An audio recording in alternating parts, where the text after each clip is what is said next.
Welcome to today's tutorial. In this video, we are going to walk through how you can archive a project in the Asana app using your phone. Many people use Asana to keep their tasks organized, and archiving projects is a great way to remove clutter. First, open the Asana app on your phone. Navigate to the project you wish to manage.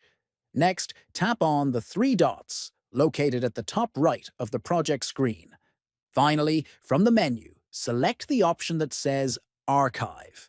Once you tap on it, the project will be archived, meaning it will no longer appear in your active project list, but you can still access it later if needed. Archiving projects in Asana is a simple but powerful feature that helps you stay organized and focused on what matters most.